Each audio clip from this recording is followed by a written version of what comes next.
Saya Muhammad Salim Jindan Al-Habsyi mengklarifikasi dan mohon maaf sebesar-besarnya. Ana 100% Ana bukan dukun. Yang mana saya mengatasnamakan dan membawa gelar Habib. Itu bengkok menggunakan trik. Bener. Ada sarung tangan nggak, Mas? Tolong. Ada yang bilang, ini ada yang bilang ini lewat di FYP saya nih. Ada yang bilang gak usah kasih 100 juta, digampar aja. Buset. Akhirnya Jindan mengakui kalau dia bukanlah dukun. Ana 100% Ana bukan dukun. Ana 100% Ana bukan dukun. Hai, apa kabar? Kembali lagi di Let's Go. Kabar Jindan, Habib Jindan. Ente kadang-kadang akhirnya mengakui bahwa dia bukanlah dukun. Ana 100% Ana bukan dukun. Akui saya salah. Dukun sebenarnya Habib ini dukun atau enggak sih? Insyaallah.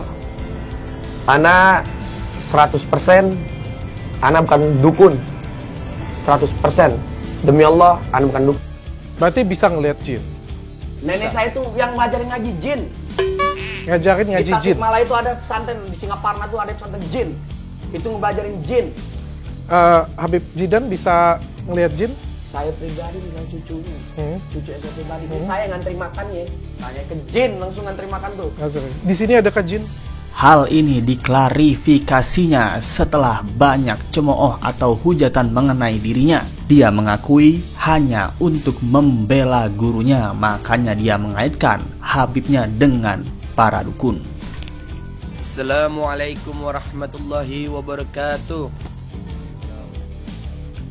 Saya Muhammad Salim Jindan Al-Habsyi mengklarifikasi dan mohon maaf sebesar-besarnya atas perbuatan dan perkataan saya kepada para habaib dan masyarakat publik berdasarkan video yang telah viral beberapa hari yang lalu, yang mana saya mengatasnamakan dan membawa gelar Habib yang disangkut pautkan dengan penyebutan dukun. Saya mengaku salah dan tidak akan melakukan dan menyangkut paut hal tersebut lagi. Karena pada saat itu saya hanya bermaksud membela guru saya yang sedang terkena masalah pribadi yang tidak dapat saya ceritakan kepada publik. Barang siapa yang menghina guruku sama saja menghina anak. Wah, Bang Dong, katanya kebal tembak, katanya berdarah. Sengaja Bang berdarahin. Ini benar. Gurunya juga udah pernah tuh. Gurunya si itu ya, si pasukan gabut itu. Dia nembak kakinya tuh, dar, bolong. Dan dia juga mengatakan bahwa hanya bertemu dukun pada saat di Bareskrim dan dia bukanlah salah satu dari organisasi dukun tersebut. Dikasih mahar saya ambil. Enggak juga nggak apa-apa. Saya tidak pernah ada kata nipu.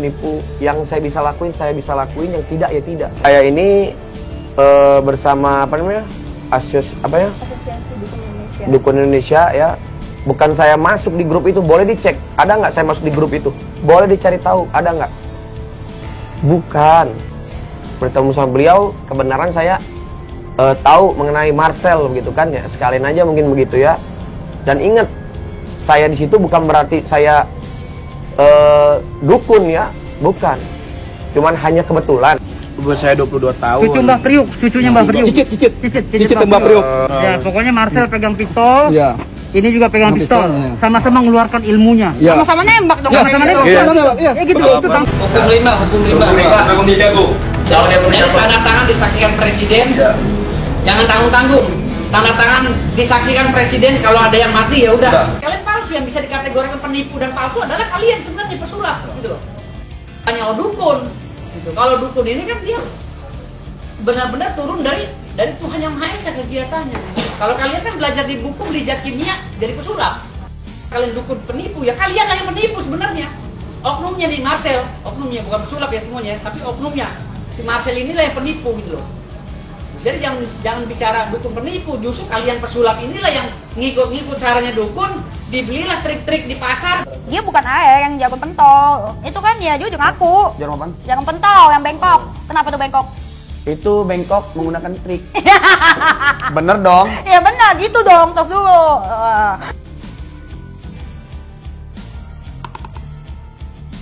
Namun dengan kebesaran hati Jindan sekarang menjadi teman dari Dennis Cadel, di mana beberapa kali Jindan masuk ke dalam podcastnya Dennis Cadel. Entah itu untuk membuktikan atau malah membongkar trik yang dia punya. Karena awalnya dia mengaku kebal anti peluru dan juga anti tusuk jarum. Itu dong. Kagak. Kalau air mah benar dari hati gue pribadi. Kalau air mah. Jadi begini ya, pendapat orang itu masing-masing ya. Ada yang percaya dan enggak. Jadi kita hargai juga yang nggak percaya dan hargai juga yang percaya gitu.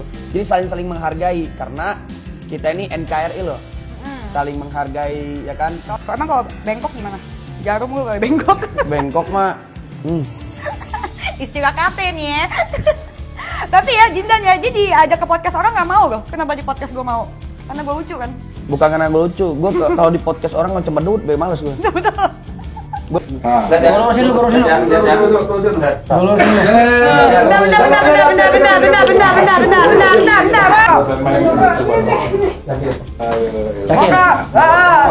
Tenang aja. Tahan.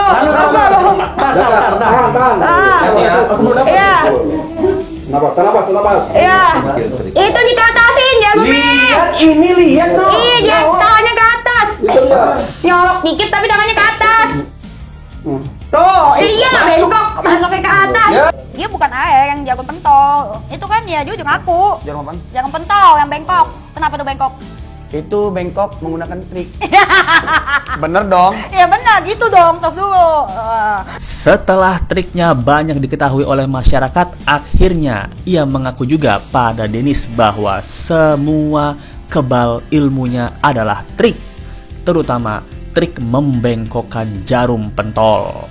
Lalu bagaimana dengan tantangan Dr. Richard Lee terhadap para dukun yang kebal jarum? Sekarang sudah ada beberapa orang yang mengechat Dr. Richard Lee setelah sayembaranya dikemukakan. Dan kita masih menunggu adakah pembuktian benar-benar dukun sakti yang kebal dari jarum aboket milik Dr. Richard Lee. Sayembara. Setelah dibuka berapa hari sih ini? 4 hari baru. 96 chat yang masuk. Dan ada form pendaftaran dong, di mana-mana sekolah aja ada pendaftaran. Mengembalikan balas isi pendaftaran ada berapa chat? 27 doang. Bacot kalian. Kasih, saya cukup gampar kamu.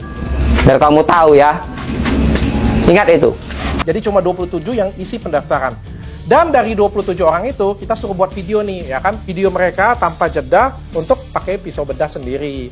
Nah, kalau misalnya itu berhasil, tentu kita akan perantarain untuk ke sini. Dan kita akan buat sayembara yang besar, kita akan bikin acara. Ya, tapi ternyata yang buat video, jadi tidak sampai detik ini nggak ada yang buat video tersebut. Jadi sampai detik ini nggak ada yang buat video ya. Jadi ada yang bilang ini lewat di FYP saya nih. Ada yang bilang nggak usah kasih 100 juta, digampar aja. Buset, ini sayembara Pak, bukan tantangan. Lu sayat gua, kalau gua nggak tersayat sama pisau dapur lo itu, ya orang nggak sekolahan, makan bangku sekolah, ya. Kasih, saya cukup gampar kamu. Biar kamu tahu ya. Ingat itu. Udah dapat hadiah, gampar gua aja. Nggak bisa seperti itu Pak. Ini sayembara. Kalau sayembara itu menang itu suatu prestasi. Dan dengan ini saya tambah yakin.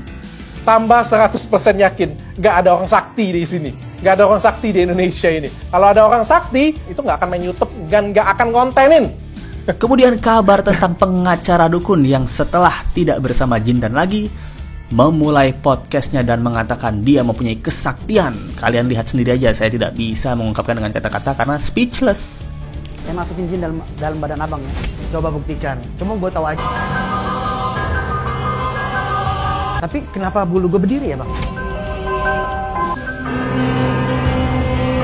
Ini mbak, enggak. Tapi bosnya nanti Jangan.